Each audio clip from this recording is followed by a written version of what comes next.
Hey, it's me, your dad. Before you go and have fun in the sun here on Labor Day weekend, make sure you put sunscreen on and queue up an episode of this podcast. Before we continue my first ever journey through the Harry Potter series, just a few quick announcements. First, it is the first episode of Potterless in September, meaning that it is donation time. Here at Potterless, we donate $1 for every member of our team over at patreon.com/Potterless to a different charity. And at the time of recording, we have 867 patrons, meaning that we'll be donating $867 to the Rainforest Trust. So obviously, if you've been watching the news, there's some wildfires going through the Amazon rainforest. And though rainforest wildfires happen every now and then, some of these are man-made, and it is far more so than usually happens, so donating to the Rainforest Trust just made sense for this month. Since 1988, they have saved over 23 million acres of land, and in 2018 alone, they protected 1.28 billion trees, 125 threatened mammal species, and 79 threatened bird species. If you want to learn more about this charity, you can head on over to rainforesttrust.org. Also, we're only about a month away from Potterless and Multitude live in Boston. On October 10th, Multitude will be doing a live show at City Space in Boston. If you want more information about the show and get tickets, you can head to multitude.productions/live. And that weekend, Friday through Sunday, immediately after, I will be at LeakyCon Boston. It is official. There's going to be Potterless Live. It should be on Friday unless the schedule changes. So if you are planning on going to LeakyCon for just one day and you want that day to be the Potterless day, Friday is your day. But ideally, I will be doing events throughout the entire weekend. Those haven't been announced yet, but I'll be sure to keep you posted in future podcast intros. And speaking of bright futures, we have new patrons to welcome to the team. So shout out to Massez95, Selena Ellerman, Cassie 10 Kate, Ashley Jade, Natasha Slatton, Josie Appleyard, Inbar Lorber, Aura Miranda, Sarah Heath, Zoe Jones, Helen Fredstom, Rachel, and someone who made their patron name something that is so offensive that I can't bring myself to say it. So instead, I will just say, quote, I love basketball. A name correction for Carbon Corvid, a pronunciation correction for Lior Nahum, shout out to Callie Boldler and Laura Vorwald who upgraded their pledge, and a producer correction for Ashton Gabrielson, whose name I forgot to say the past couple weeks. Shout out to our new producer level patrons, Courtney, Victoria McCormick, Hannah Zeters, and Marique Rieger. They join the ranks of Vicky, Aaron, Jesse, Natalie, Clow, Frank, Marchismo, Samantha, Juan, Abid, Rosemary, Maria Lisa, Romina, Kamale, Russell, Audra, Eleanor, Sydney, Roseanne, Nikita, Taylor, Ali, Amelia, Sean, Sarah, Ben, Rachel, Zachary, Orchid, Vivian, Takari, Haley, Moster, Angelina, Ross Marie, Alex, Brian, Caitlin, Grace, Raul, Ingen, Mari, Alex, John, Noel, Tao, Emily, Robin, Will, Liz, Mariah, Brandon, Sarah, Claire, Gloria, Sarah, Patrick, Alicat, Hallie, Veronica, Kevin, Lotta, Noah, Tracy, Colleen, Jennifer, Friday, Ivor, Naomi, Tyler, Summer, Heather, Vera, Kerry, Andrea, Ella, Anthony, David, Elisa, Lynn, Cameron, Justin, Christine, Jacob, Toothless, Maya, Mark, Polly, Surgeon, Netta, Tumnus, Remy, Matt, Sarah, Nona, Zena, Colleen, Harlan, Sheldorp, Noelia, Addie, Brian, Jenny, Nikki, Kara, Dorcas, Courtney, Kine, Amanda, Sabrina, Alicia, Kafir, Lindy, Martha, Benjamin, Skymart, Sarah, Peter, Yash, Marta, Stephanie, Justine, Aaron, CJ, Eileen, Violet, Kat, Lindsay, Fielding, Keegan, Miranda, Gail, Mr. Folk, Heather, Adam, Christina, Maya, Zachary, Kieran, Heaven, Callahan, Christy, Lily, Wire Warrior, Floor, Siri, Georgia, Vile, Itzel, Mitch, Al, Topher, Peter, Candy, Skyla, Edel, Kelsey, Ellie, Professor Threat, Kelly, Aluban, Maleo, Lena, Daniel, Rebecca, Lee, Elizabeth, Abby, Lika, Michael, Earmuffs, Cara, Tiffany, Kelly, Nadia, Andrea, Courtney, Sparklecat, Carrie, Jamie, Lissy, Camilo, Connie, Janet, Mary, Imo, Malin, Anastasia, Jaden, Nedry, Matt, Riley, Will, Zephyr, Artemis, Aluban, Maleo, Brett, Connor, Samantha, Kayla, Lauren, Aurora, Emma, Hermione, Leor, Megan, Out of Context, Liam, Melena, Marcos, Ellis, Steam Nuggets, Can't I, Potter? And yes, I can. Who never leave pizza in the broiler too long, so much so that the bottom becomes burnt and you don't want to eat that piece of pizza. If you want to be like one of these amazing patrons and get access to bonus episodes, exclusive live streams, my notes, you can head on over to patreon.com/Potterless. But without further ado, let's get into episode 91 of Potterless, the second look back episode covering episodes 7 through 12 of Potterless, guest starring a whole lot of people.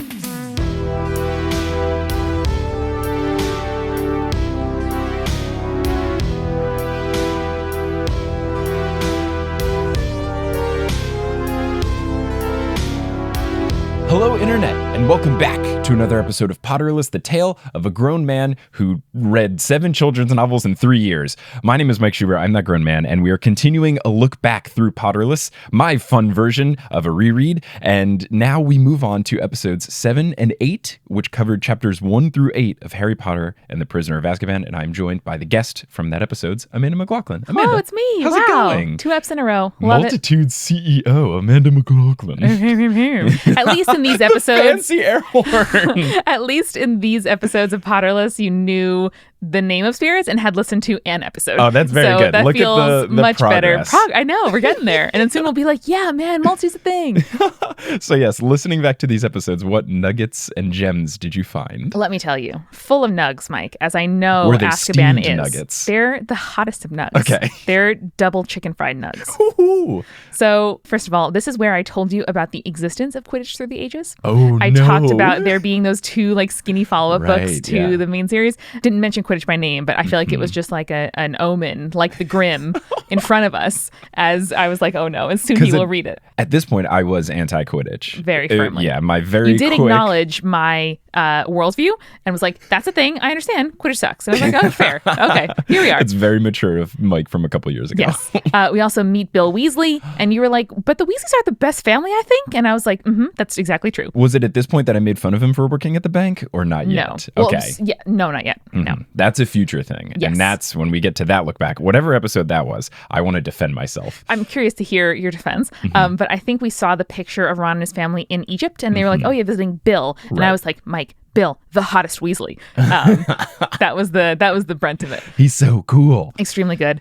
I also have some highlights of me. Ooh, good. I called a spell a magical algorithm. Ooh. Like I forgot the word spell and said magical algorithm, which was extremely funny.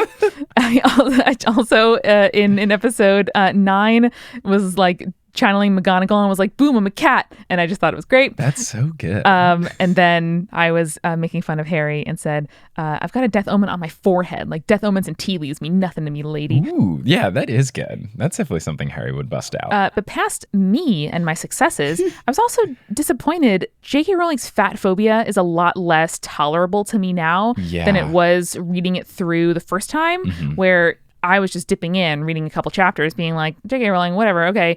But hearing it again and again over every single book and every single encounter with the Dursleys is like, ugh, enough. Because it's not just the Dursleys. I get that the Dursleys were supposed to be the bad guys, and she even was inspired by someone that picked on her in high school. I think it was like, or someone in school had the last name Privet. That's the inspiration for the Dursleys. And the whole thing of them is, yes, they have the personality traits, but then you go out of your way to keep saying that Petunia is horse-faced and that the other ones are fat.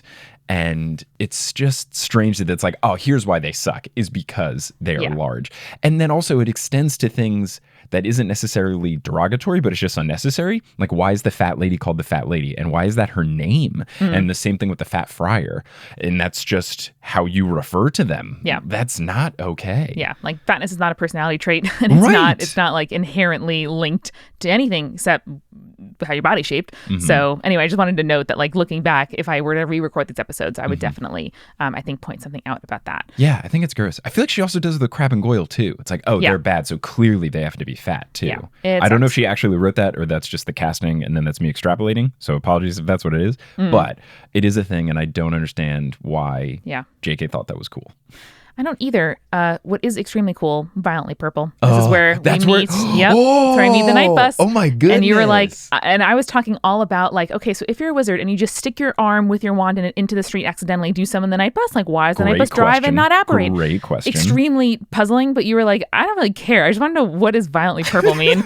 And like, there was, birthed the slogan by which you are now known. Wow. No, that's huge. That's fantastic. And I have now seen other instances. J.K. Rowling calls multiple things violently purple in the series. Oh. And then I think she also calls something aggressively orange. And then now anytime a color is described as being some sort of action adverb and then the color, people send it to me and it makes me very happy to see other writers call something drastically red or whatever. Like you look at like a construction vest and it is like attention-grabbingly yellow. Something's hurt. Yeah. And this could just be me because I'm colorblind, but certain color combinations hurt my eyes to look at. So I get it. I hope not the multitude M. No, it's not. I have a very particular color blindness. I'm red-green color deficient. I struggle with shades of blue and purple. So the multitude one, not a huge deal because it's clearly like purple, and then the cyan-y, teal-y type deal, that's okay. But if there was something that was mixing in indigo in that territory, in some lights it would look blue to me, and in some lights it would look purple to me. You know, like the Potterless logo? Hey, editing Mike here. Just wondering why past Mike, way past Mike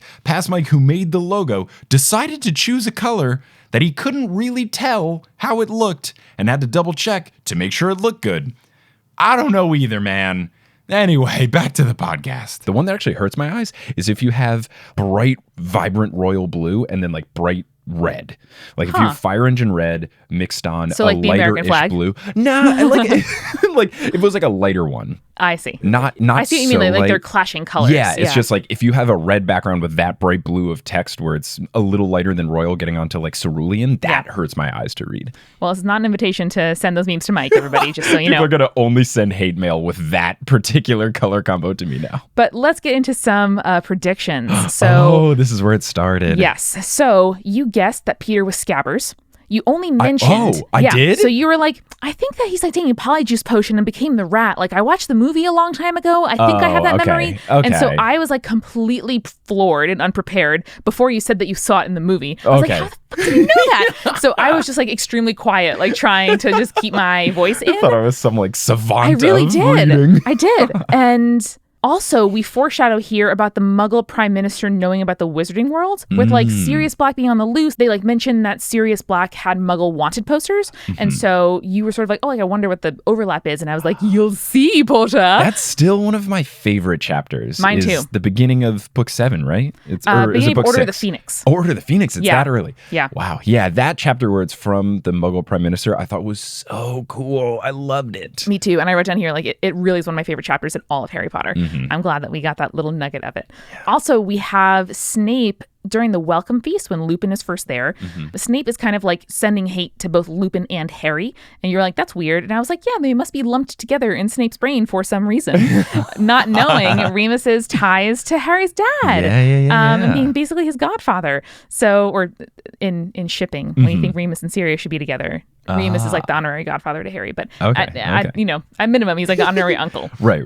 We also have your Hermione theory. Oh, yes. Which Triple Hermiones. Triple Hermiones. I don't think I get enough shit for this. I think it's really good. I do think it's good. I guess I'm surprised that maybe that's why people don't make fun of it as much as Ludo Bagman spanned more episodes. Yeah. But I'm surprised it isn't more brought up. But maybe it's because it's good. I still stand by it. I think it's great. So to remind the listeners, Mike's theory here, when we were kind of seeing these foreshadowings of Hermione having a time turner where she like said she was in 2 classes that were at the same time, your theory was that she split herself somehow into 3 parts. And like she was particularly sassy in one class because that was like that side of her personality, particularly like kind of flat and sad in a different one. I thought it's a fucking good theory. And the thing, though, I was shaken to the core because that predicts Horcruxes. Splitting yourself. Oh, I didn't even realize. Having different parts of your personality / soul in different places at the same time, like acting and being aware of themselves. I was like, oh no, you can't blow it now. That's so funny. Yeah. The personality thing is what really made me did it is that she acted she was one out of particular character. way.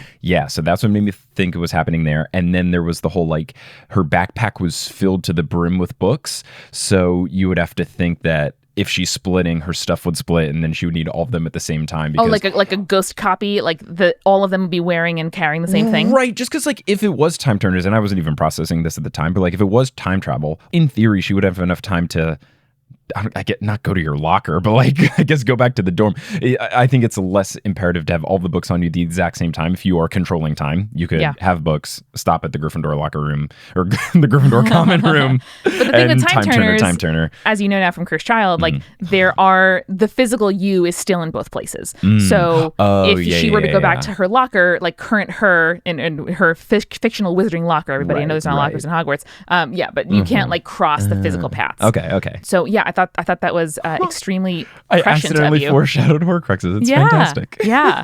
I do like Triple Hermione theory though, because like at this point, like it's magic. So like who fucking knows? And in book 3 too, like you know the characters well enough to pick up on when they're acting out of character. Right. So I thought that was really neat, and especially with the polyjuice hijinks, you know, that will happen. Having people like looking like one thing and acting differently to how you know them to act is now on the table. You also just mentioned Hogsmeade and was like, this is supposed to be really cool, I guess. And I was like, it is really cool, Mike. They didn't go yet though, right? No, they're talking about it. And Harry still to this day, I'm mystified why he couldn't just forge the damn signature. No one's going to know. I don't. Yeah, that one, I'm pretty sure I brought that up in the podcast and I don't understand. Like, I don't know. Literally no one will know. I never forged something for a field trip, but like if you don't want to talk to Vernon Dursley, don't do it. I know. And like he's a muggle. It's not like you're doing a wizarding signature where there is like some kind of verifiable, like your voice speaks it.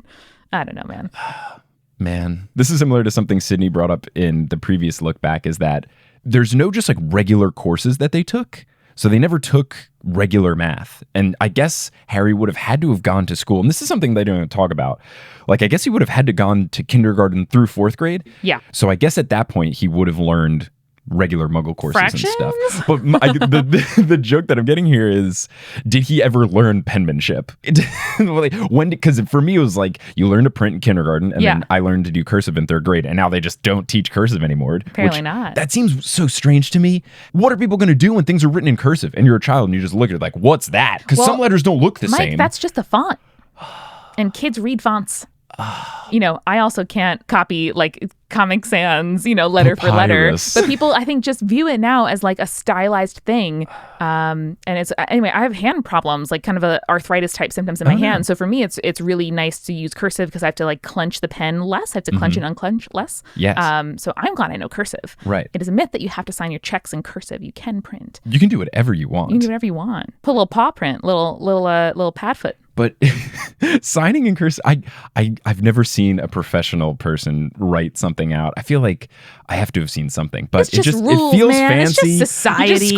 We just decided that. It does feel good though. Like when I sign something, there's a rhythm to it. Oh, like yeah. I hear the signature like whoosh, whoosh. I feel like John Adams every time I sign something. Oh, where it's just like, take that. Excuse me, Paul Giamatti as John Adams. That's how I feel. There it is. It was something I did actively practice my signature when I was in 4th grade, in case I became a professional athlete and I needed to sign a lot of baseballs. That makes complete sense to me. As a kid, I like made sure to date all of my papers because I was like, someday they'll want to see this.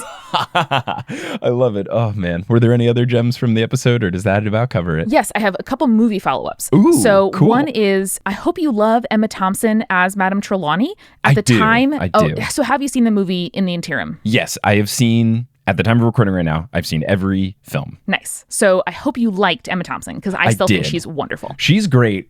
Trelawney and she plays it well. Yeah, I do still think the character Trelawney sucks. It's similar to how I feel with Snape and Alan Rickman. I love Alan Rickman. I think he's great. I think that's also part of the problem with him playing Snape is how do you not love Alan Rickman? Yeah. And he made this character who's supposed to be so unlikable, lovable. And that's another situation where the movie and book production informed each other because the movies were cast before Deathly Hallows came out. And like, I forget the exact overlap, but there was overlap. Yeah, I think it was between books 5 and 6 or between 4 and 5.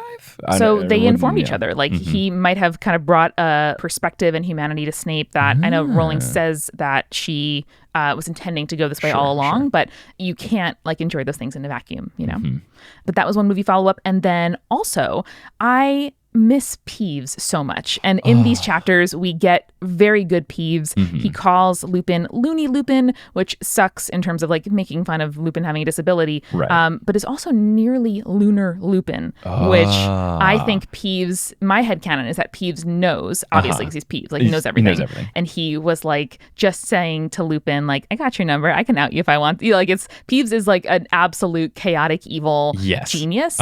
And I think it's a real missed opportunity in the films. Yeah, I understand why they cut Peeves from the films. It makes sense, but that doesn't mean I don't love Peeves. And I am very excited whenever they make the Harry Potter TV series and they can make multiple episodes per book. Yes. That's going to be one of the greatest additions.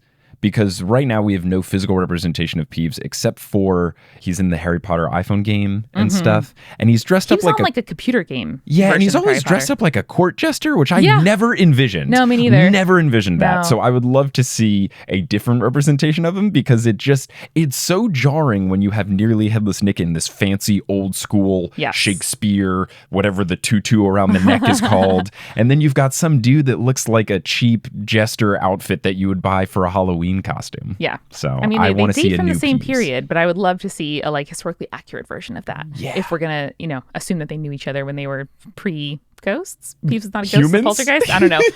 Yes, humans. Oh man. Well, but until then, we'll just have to hold out hope for future Peeves. Yeah, and I'll see you for Order of the Phoenix, bud. Oh, yeah. Wow. Yeah, you get to keep on coming back. Hey. This is great. No, I was very appreciative that you came in on this episode because I had someone else scheduled and then they had to cancel on me and then I tried to reschedule and we've never spoken since. No. So, not like a bad negative thing. It's just our lives went different ways and it was a Vine person and then Vine died. So there was less crossover. But Fair. for this episode, like I had everything scheduled, and I had Ashley, who was on the next episode, scheduled for that too. And that person dropped out like the day before. So I needed someone real quick, and I had to go to someone in a pinch, and I knew you could fill it out. Yay. So I messaged you, and within seconds you were like, yeah, I'll do it. It is my favorite book too. So Yes. I'm so glad that I got to come on for it. I feel like we met so many important characters. Lupin, Sirius, Bill. Like there are so many people coming in here that I really love. And like Aunt Marge, everyone's favorite. Don't worry. No, but it was a very fun couple things to be on. I can feel myself getting more podcastery as my episodes go on. And I'm stoked to re-experience Order of the Phoenix with you. It'll be good. Thanks so much. You got it. Bye. Thanks, Brandon. Okay, so now we move on to episode 9 of Potterless, which covered Harry Potter and the Prisoner of Azkaban chapters 9 through 12. And the guest that I had this time was someone whose childhood I destroyed with this podcast episode. It's Ashley Armstrong. Ashley, how's it going? Hi, good. How are you? I'm doing very well. I hope your childhood has potentially recovered. It's still destroyed. It's ruined. So much time has gone by, but that. 2.5 years since I viciously murdered your childhood innocence. Like, we've changed, we've grown. This was episode 9. Now you're like in the 80s of episodes. And Vine is dead, but also so is my soul still. Well, aside from having a dead soul, you seem to be doing okay. Yeah. Music things seem to be going well, which is nice. Yes, I'm excited. I just released my second single, and I'm working on my third. So that's why your single was called "I Don't Feel Anything," because I murdered your soul. You did. I haven't felt anything since I realized how careless wizards are, and I had to write about it. Oh my goodness. Well, looking back on this episode, was there anything in particular that stood out to you that you found particularly funny? There was a lot of things we discussed. Oh my gosh, yes. One was that you said you're going to write a book called Quidditch. I did. I'm still very much looking forward to that, especially after our conversation. I hope so. I mean, this was the first true episode where the Quidditch rants began, because this was the Quidditch match where Harry gets attacked by the Dementors and everything. And this was where I really thought things were ridiculous. I posed the questions of, why is there no safety net? When Hermione does the charm to repel rain off of Harry, she only does it on his glasses. Why doesn't she do that over all of his stuff? And then this is the first time a timeout was ever called. And that was a whole new door of me hating Quidditch, because how come you don't just call a timeout right before the other team catches the snitch? Ugh. Yeah, and you raised the best point. Like, these kids, they were 13 and they're flying around on brooms. None of them have seatbelts on. Like, there's not a net. And he falls off. He falls off his broom and no one did a thing to stop him. So he broke his arm. And I don't know how he didn't just die on the spot. They're so young. It makes no sense. And when I watched it when I was younger, as I said last time, I was just like, oh no, Harry, look out. But now I'm like, there are things in life that are so much more important than that kid catching a snitch.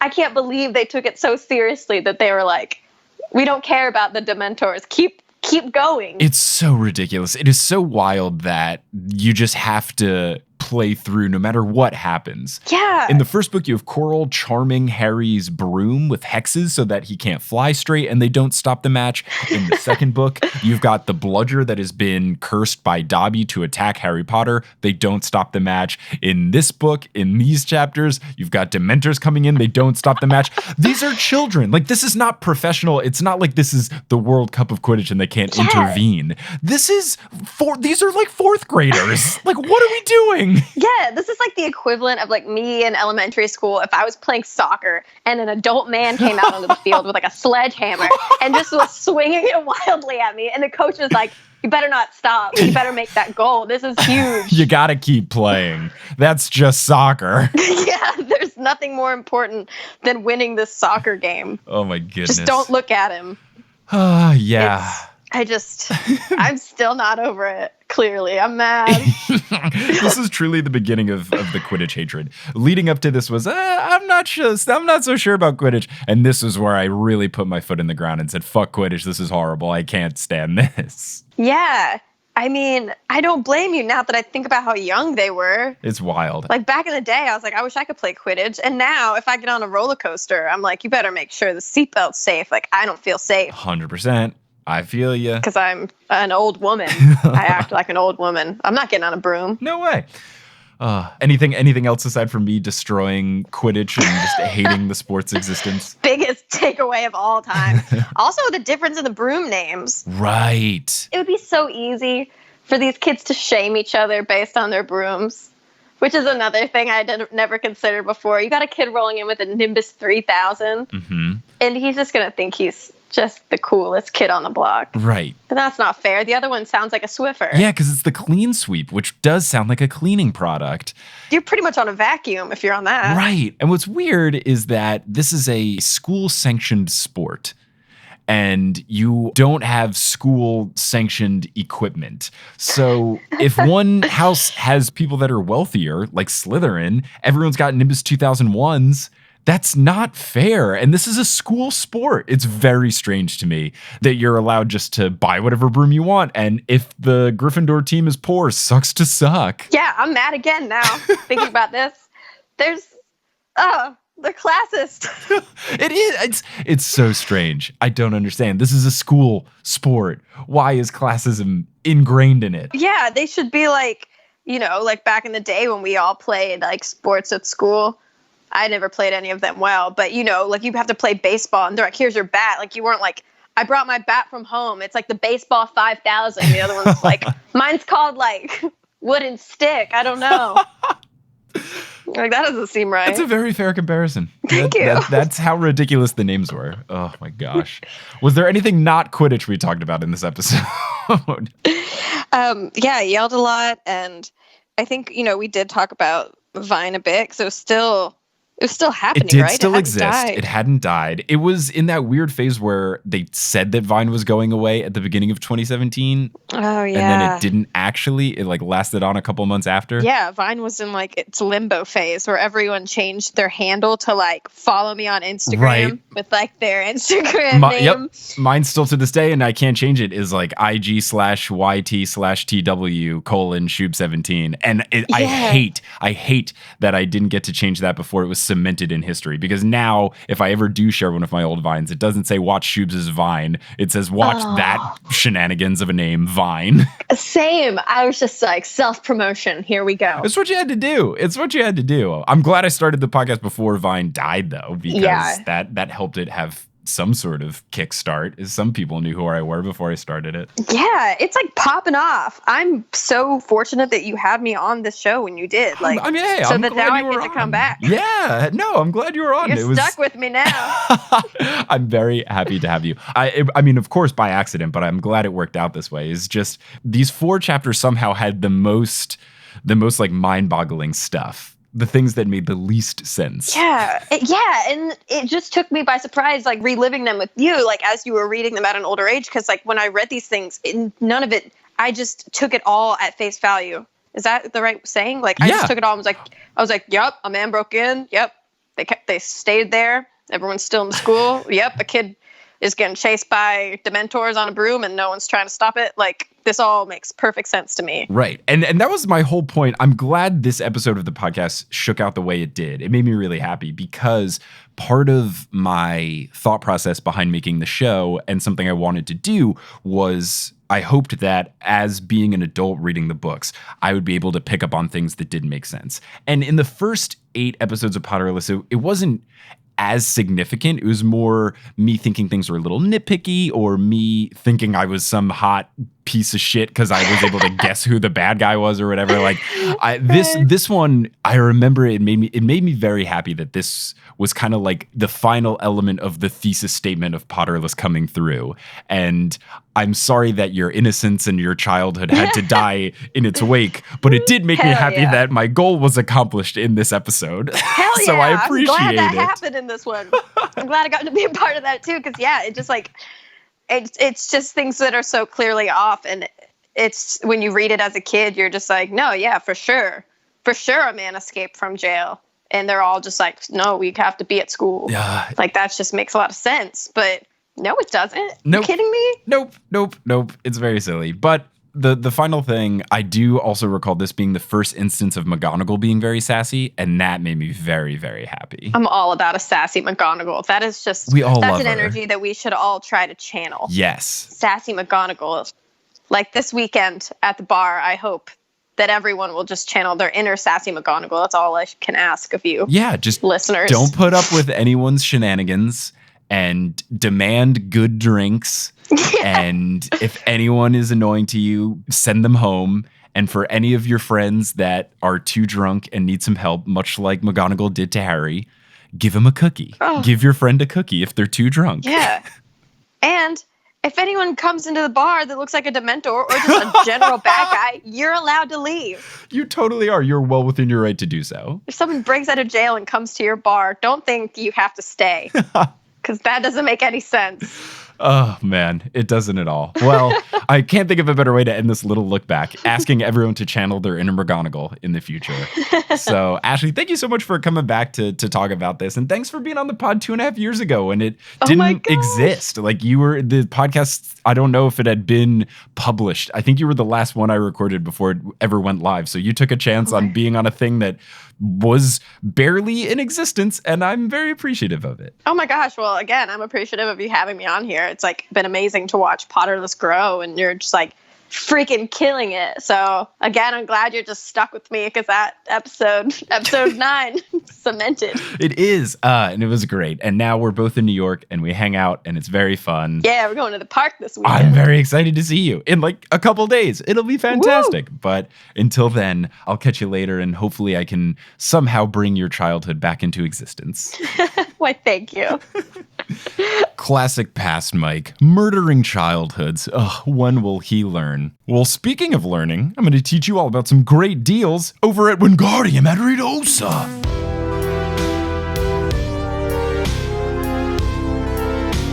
Today's episode of Potterless is brought to you by Wix. Let's say hypothetically that you are the boy who lived and you've just defeated your mortal enemy and you want a way to write about your past experiences, but also you want to show off some great Quidditch highlights from back in the day, and you also want to put your resume somewhere so that you can start trying to become an Auror. There's so many things you want to do. You want to get it all out there and you want to put it in one concise place. What are you going to do? You're going to make a website, and how are you going to make that website? With Wix. Wix is one of the simplest ways to create a website because they have over 400 templates that cover a wide range of possibilities for your website, whatever you're looking to go for, and they make it incredibly easy to customize. From animated backgrounds to still images to uploading your own versus using images and colors that they already have, Wix templates are incredibly customizable, they're super intuitive to use, and even for someone who is fresh out of wizarding school that has no idea how the internet works, they can make it simple for that person to make a website. I use Wix for all of my podcasts' websites. It was so simple to create them, it is so easy to maintain them. Kelly helped me make both of them,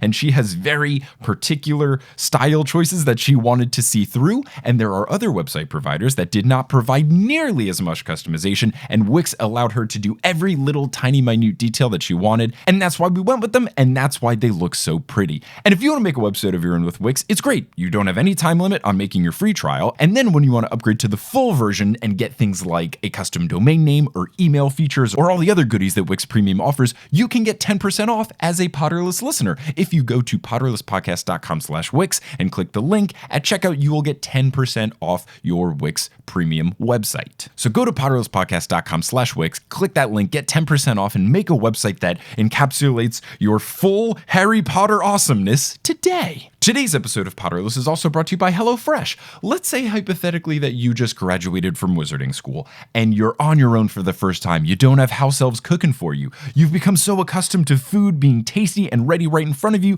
and you want to have more tasty food, but you have no idea what you're doing because you've never cooked anything besides breakfast for your awful foster family before. What are you going to do? You're going to get food delivered directly to your door with instructions on how to cook them with HelloFresh. HelloFresh makes cooking delicious meals at home a reality, regardless of your comfort in the kitchen, even if you're a 17-year-old boy that has no idea what's going on. HelloFresh has more 5-star recipes than any other meal kit, so you know that whatever they send you is going to be delicious. And if you're sick of eating at the Hogshead every night, you can break out of your dinner rut with 17 seasonal chef-curated recipes each week. And they realize that you are living a life and things change, so you can easily change your delivery days, food preferences, or skip a week, whatever you need, whenever you need. HelloFresh is sending me a new box next week, and I'm so excited to see what those recipes are. Recently, I remade one that they did before, and it was so fantastic. So originally, they sent me all of the ingredients and the instructions to make Korean beef bibimbap with mushrooms, carrots, and scallions. It was so delicious. I never thought I'd be able to to cook bibimbap, and I was so inspired that I've cooked it a couple times since, and it's been delicious every single time. It's so nice to have the recipe card there. I can keep making it in the future. When I do future boxes with them, I'm going to put that in the order because it's so nice to have all the ingredients all at once.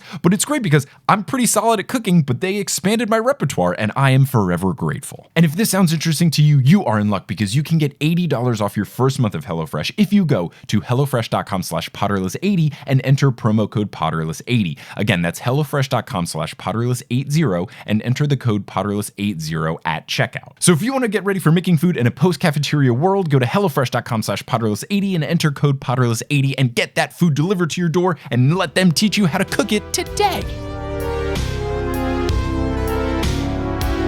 Okay, so now we move on to episode 10 of Potterless, which covered Harry Potter and the Prisoner of Azkaban chapters 13 through 16. I was joined by the lovely creative director of Mischief Management. It's Jordan Edwards. Jordan, how's it going? Hey, glad to be back. Yeah, glad to have you back. So you responded to Amanda McLoughlin's Facebook post, I believe, when she was like, hey, my friend's going to do this Harry Potter podcast. Who's down? Yeah, and then Amanda who told likes me, Harry Potter and can be on a podcast? And I was like, yeah, I fit both of those requirements. It was perfect. It was great. She was like, yeah, he works for Mischief Management. I was like, what's that? And she was like, they make LeakyCon. I was like, so his job is Harry Potter? And she said, yes. It surely is.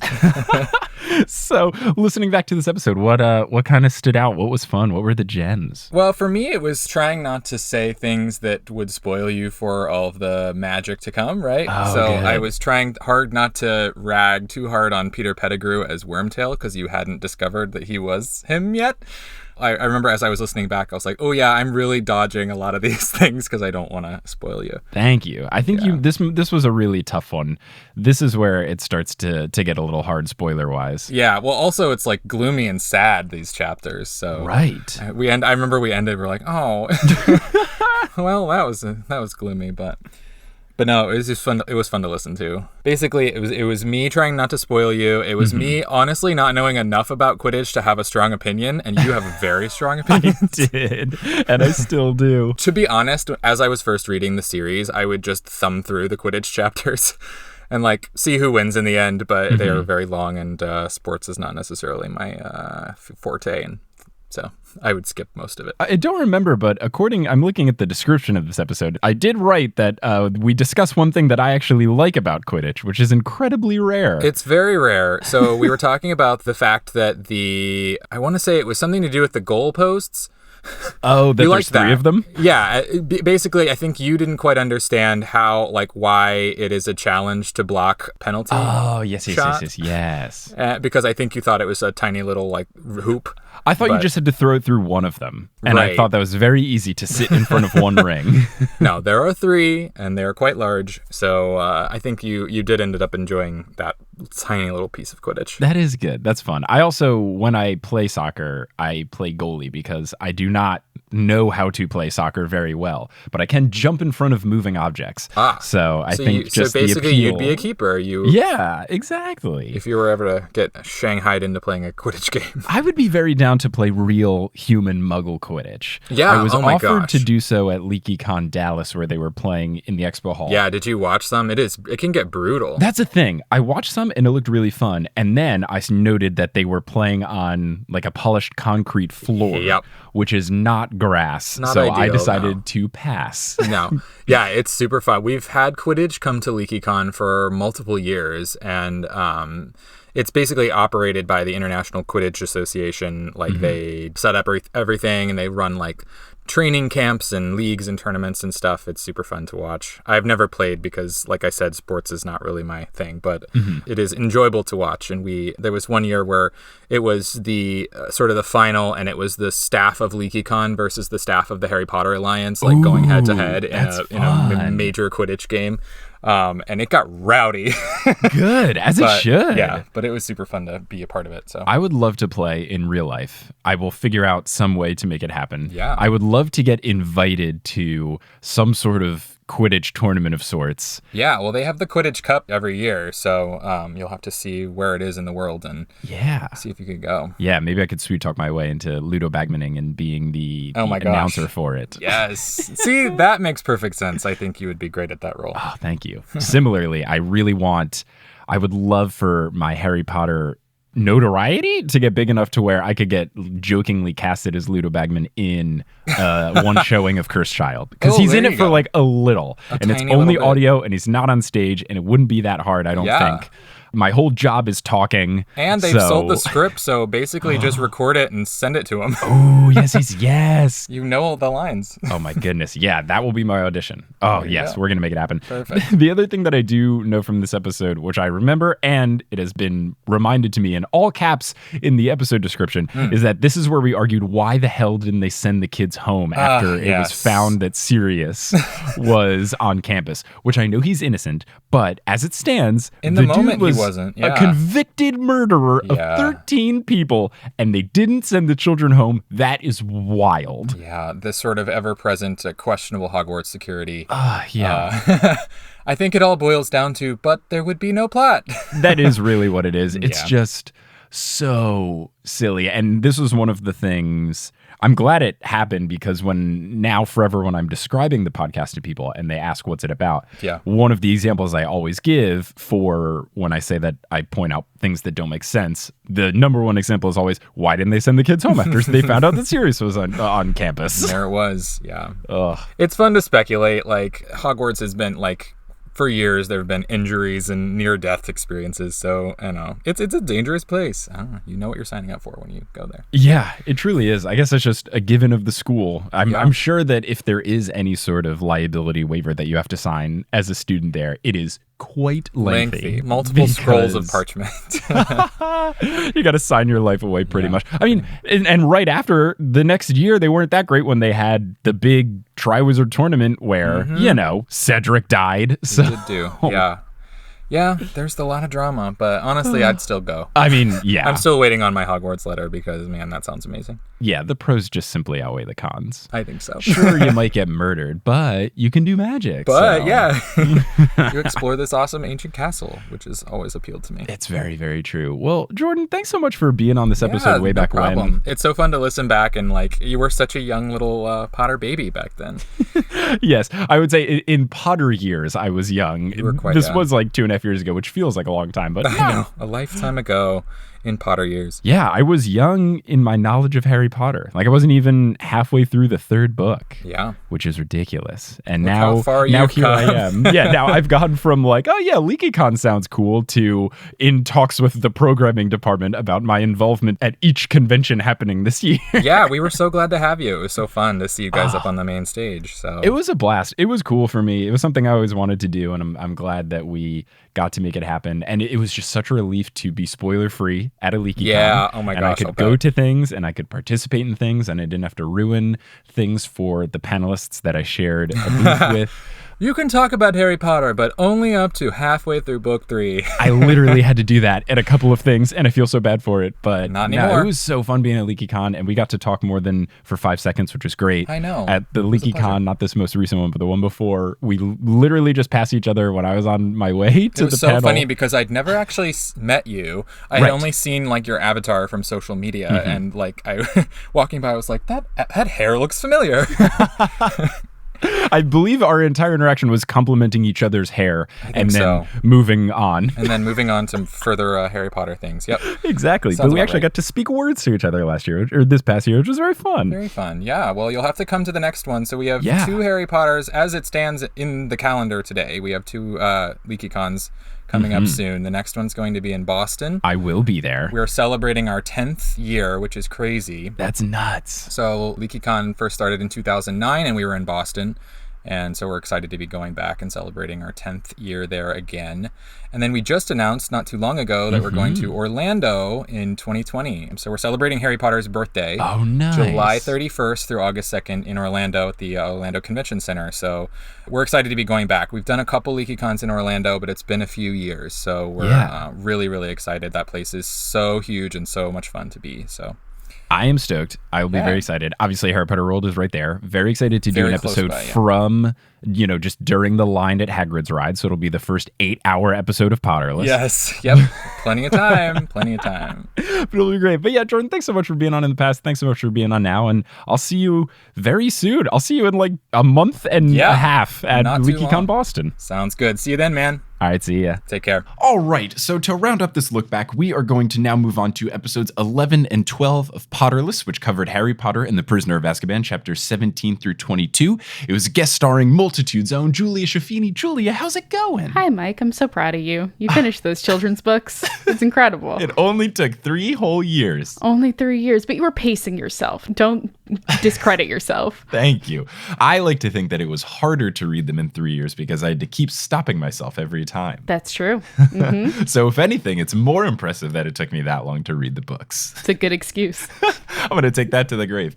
So listening back to these episodes, what was fun? What stood out to you? I think I got kind of the first episodes where you were really excited about the series. Yes, because, correct me if I'm wrong, but the Shrieking Shack chapter happened in these episodes. Yeah, this is what we started was with Ron getting pulled into the Shrieking Shack by Sirius the Grim, etc. Yeah. So that's just like the pinnacle of like where the books get dramatic as hell. 100%. And this is something that very often people ask me, you know, what was the turning point in the books? Like, when did you actually start liking them? And this was it. Mm-hmm. So I think this was really fun to have you on for that, because this is like the exact moment where I went from like, okay, yeah, these books are fine. Like, I'm having fun making fun of these books to, oh no, these books are good. Yeah. Okay. And that was really exciting for me. It's when children's books can surprise you. Yeah. When you know that it's actually somewhat good writing. Right. Yeah. The Shrieking Shack chapter really showed JK's prowess as a writer, and that's what makes me so sad that the movie botched it so horribly. Yeah, it wasn't great. It wasn't great. Okay, so I actually started liking the books here, so that's fun. Took me 11 episodes, but there we go. Especially because this was like the first time you and I had ever really talked. Right. Was on the podcast. And I listened to the first couple episodes. I was like, I don't know if I'm going to like really enjoy this, because he doesn't seem super into the books. But you were like fully on board by that point. I'm like, all right, sweet. Hell yeah, let's do it. Yeah, we had slacked a little bit because Multitude was becoming a thing. But I do recall that immediately after recording this, we had a wonderful Slack history of, as I was reading the books, just like talking to you about them in Slack and being like, yo. Yeah, you would just like, you'd be like, I just finished this chapter and what the fuck? And I would also message you when new episodes would come out and be like, hey, Mike, so you pronounced this wrong. And then I stopped doing that because the internet did it for me. Yeah, it was pretty great that, you know, Twitter took over for that role so that you didn't have to. Just giving you one less thing to worry about. Saving me so much time. Oh, man. So aside from me liking it, was there anything individual that just kind of stood out? Anything that was funny? Yeah, I mean, I jotted down a couple of points where you asked me like, oh, I don't know if this is going to happen. And I was like, I have to be really coy about this because it totally does happen. And Mike guessed it. So the first one was the foreshadowing of Peter Pettigrew coming back. Because you were like, Dumbledore is laying it on thick that Peter Pettigrew is going to be like an ally in the future that owes Harry a favor.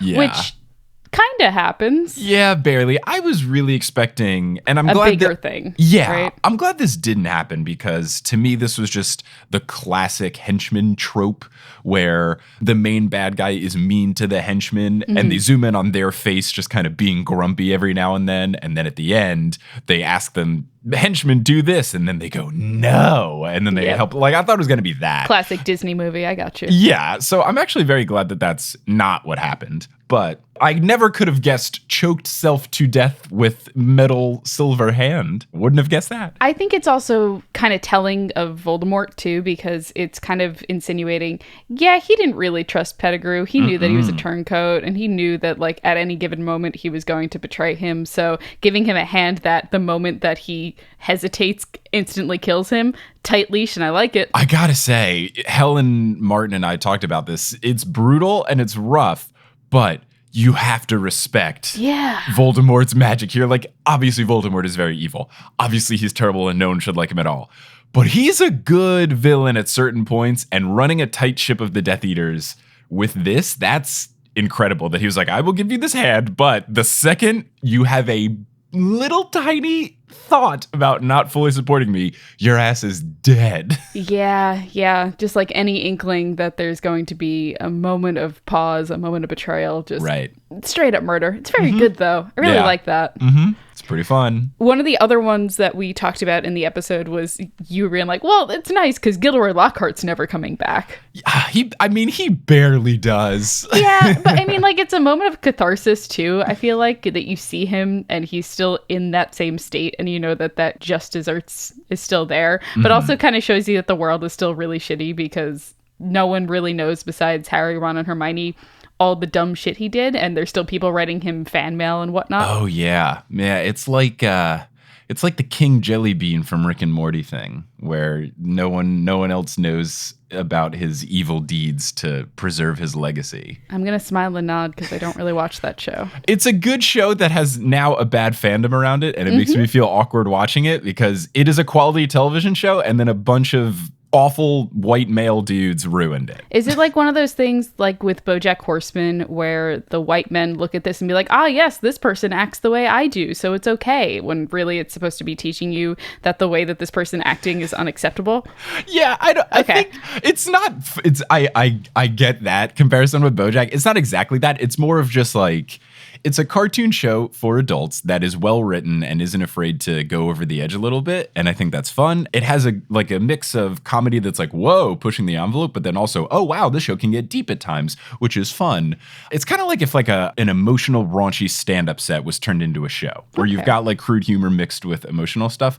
The problem is just, for whatever reason, the fandom got like really excited about it, and the whole like McDonald's chicken nugget sauce thing was, that was just weird. So I still really like the show, but now I have to be more quiet about it, and I will never purchase Rick and Morty merchandise.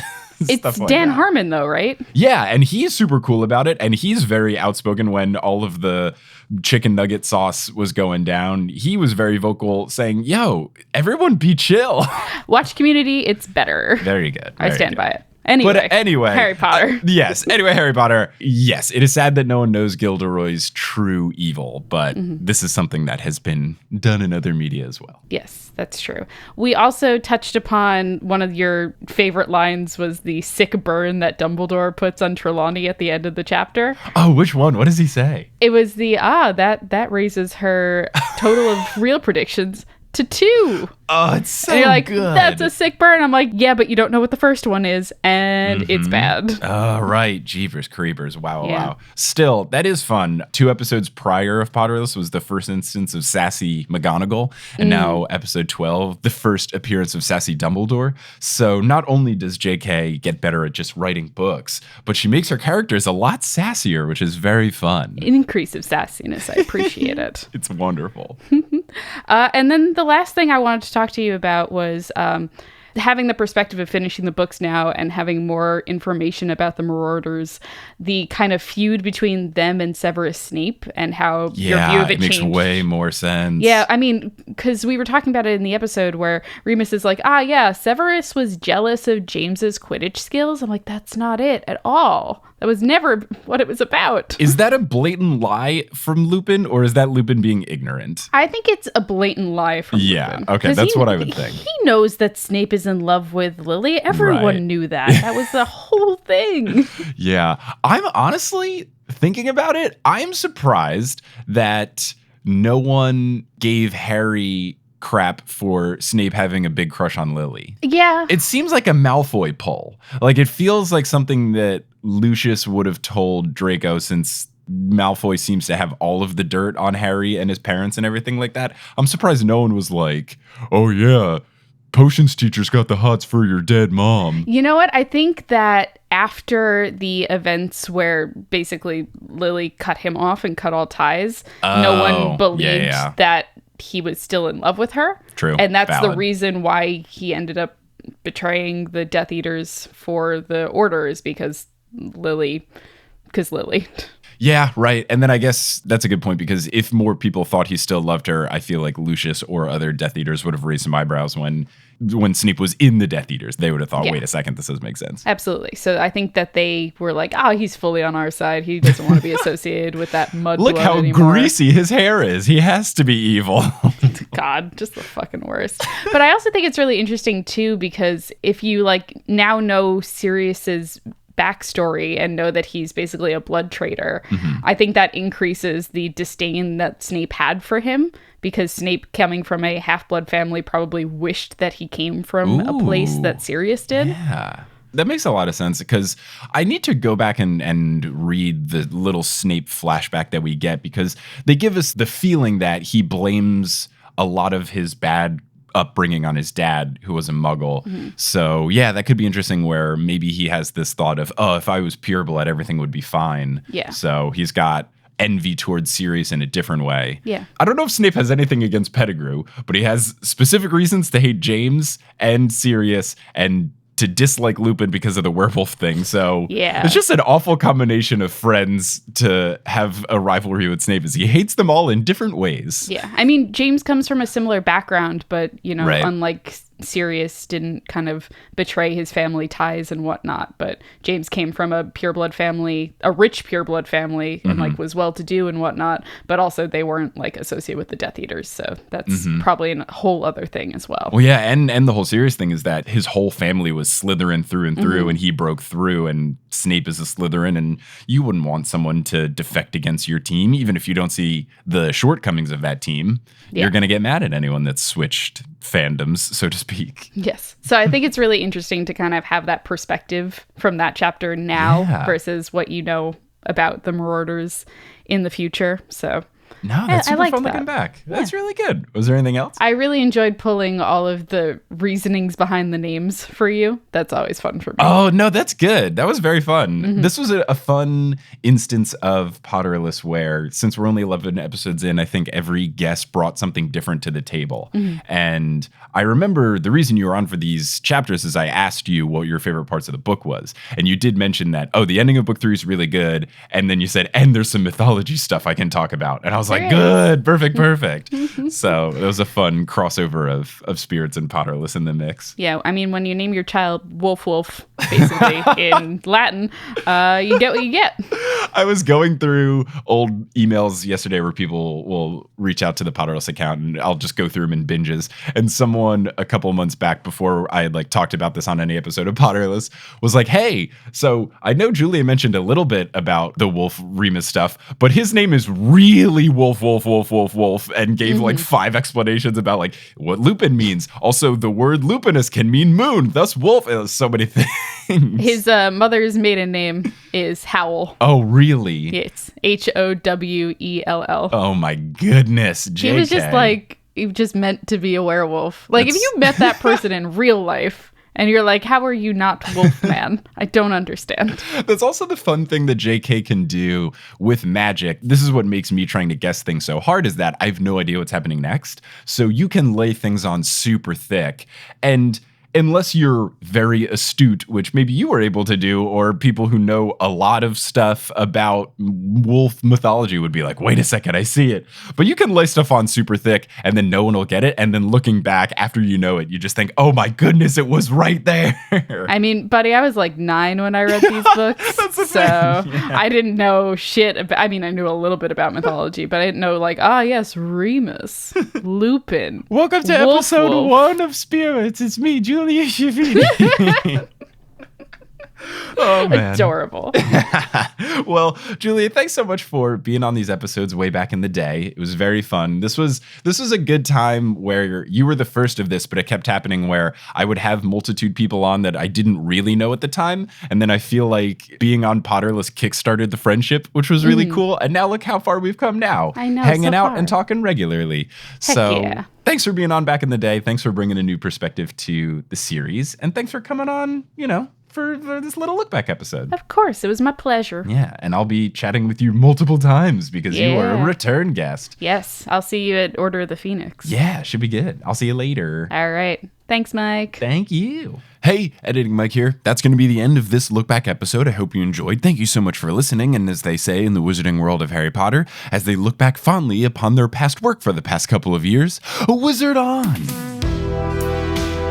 If you're all caught up on Potterless and you're looking for more podcasts to check out, I highly recommend listening to the other shows from Multitude. Multitude shows include Horse, Spirits, Join the Party, and our new show for Multicrew members, Head, Heart, Gut. Multitude shows cover a wide range of topics, but they're all centered on people talking about the things that they love and being passionate about them. So if you enjoy my passion towards Harry Potter now, me overcoming my grumpiness, you will enjoy that passion of all the Multitude podcasts. And if you want to learn more, you can head to multitude.productions. Potterless was created by Mick Schubert, it is hosted by Mick Schubert, it is edited by Mick Schubert, it is produced by Mick Schubert, as well as Vicky Garcia, Aaron Johnson, Jesse Horgan, Natalie Klobuchar, Klaus Lopu, Frank Chiodo, Marchismo, Samantha Rose, Juan Sanfilio, Abida Med, Rosemary Daj, Maria Lisa C. Keen, Romina Rivadeneira, Camille Dock, Russell Dunk, Audra, Eleanor Curlin, Sydney Cawthorn, Rosa and Batamana, Nikita Power, Taylor Armstead, Ali Madsen, Amelia Kraus, Sean Montag, Sarah Nink, Ben Silver, Rachel Guthrie, Zachary Pulido, Orchid Grower, Vivian the Owl, Takari Arant, Haley Hastings, Moster, Angelina Witherd, Rosemary Heise, Alex Bisholte, Brian Williams, Caitlin Sullivan, Grace Riggles, Raul Pineda, Ingen Odstatter, Mari Wynn, Alex Consolver, John Kotker, Noel Basile, Tao, Emily Tyrell, Robin Fernandez, Will Barrington, Liz Bigelow, Mariah Noah, Brandon Pickens, Sarah Anslin, Claire Spencer, Rory Collier, Gloria Gillum, Sarah and Patrick Donifant, Ali Cap 29, Hallie Bowen, Veronica Bartova, Kevin Harnoy, Lotta Bartova, Noah Tracy Toya, Colleen, Jennifer Marklew, Friday J. Svedson, Ivor Peterson, Naomi Guglielmo, Tyler Latshaw, Summer Rathel, Heather Fleischman, Vera Coltham, Carrie D. Bagson, Andrea Kroc, Elisa Grieven, Lynn Walker, Cameron Watkins, Justin Montero, Christine Saunders, Jacob Parrish, Toothless Walnut, Maya Gray, Mark Body, Polly Burge, Surujanthan Megupta, Netta Atabani, Tumnus Moran, Remy Fontaine, Matt Sfurley, Sarah Shecker, Nona VM, Zena Rosnowski, Colleen Mage, Harlan Haskins, Sheldarb, Noelia, Addie, Brian, Jenny Campione, Nikki Harris, Cara Hamilton, Dorcas, Courtney Hemwood, Kine, Amanda Alfred, Sabrina, Alicia McLaren, Kafir Shaltiel, Lindy Plackey, Martha Madueno, Benjamin Desmond, Skymart 6, Sarah Shetter, Peter Vostenak, Marta Morrison, Stephanie Magnuson, Justine Wade, Aaron Richter, CJ Ochoko, Eileen Gazesh, Violet Sullivan, Kat Yowell, Lindsay Towning, Fielding Lee, Keegan Curran, Miranda Manning, Gail Ann, Mr. Folk, Heather McMillan, Adam Bryan, Christina Walton, Maya, Zachary Davis, Kieran, Heaven, Callahan, Enderas, Christy, Lily Leader Williams, Wire Warrior 4976, Floor Sake, Sierra Scarsfjord, Georgia, Vilay Donner, Itzel Aime Ayala, Mitch Williams, Al Vega, Peter Wyckoff, Candy Kane, Skylar Lilly, Adele Ryan, Professor Threat, Kelsey Ulesian, Ellie Hoskovchova, Kelly Maynard, Luban Maleo, Akinwande, Lena Karen, Daniel Fulkerson, Rebecca Todd, Lee Lily, Elizabeth Christofferson, Abby, Lika Faccio, Michael David Yordi, Nice Earmuffs Potter, Did Your Mum Make Them For You, Cara Hoyer, Tiffany Cottrell, Kelly Otilio, Nadia Vansgard, Andrea, Courtney Telfer, Galactic Sparkle Cat, Carrie Crumpler, Jamie Kingston, Lissy, Camilo Garcia, Connie Bienkowski, Janet Noel Detilly, Mary Matille, Imo Sarah, Jennifer Wendt, Mylan Ilstad Johansson, Anastasia Blake, Jaden Allman, Nedry OS, Matt Barger, Riley Lane, Will Huser, Zephyr Lawrence, Artemis Peters, Brett Clausen, Connor Snell, Samantha Lenz, Kayla M. Simino, Lauren Wainwright, Aurora Fruhoff, Emma Clark, Hermione Snape, Liar Nakam, Megan Dick, Out of Context 69, Liam McCormick, Milena Brandy, Marco Zepeda, Ella Robertson, Hannah Zeters, Courtney, Victoria McCormick, Marique Rieger, Ashton Gabrielson, Steamed Nuggets, Can't I, Potter? And yes, I can. Web design by Kelly Beckman, audio assistance from Brandon Grugel, and the music is by Bettina Compamanes. If you want to find Potterless on social media, you can at facebook.com/Potterless, twitter.com/PotterlessPod, instagram.com/PotterlessPodcast, and reddit.com/r/Potterless. For any and all information about the show, you can go to PotterlessPodcast.com. For bonus content, you can go to patreon.com/Potterless, and for merchandise, you can go to bit.ly/merchon. If you want to tell someone about the show or leave a review about it online, that helps so much.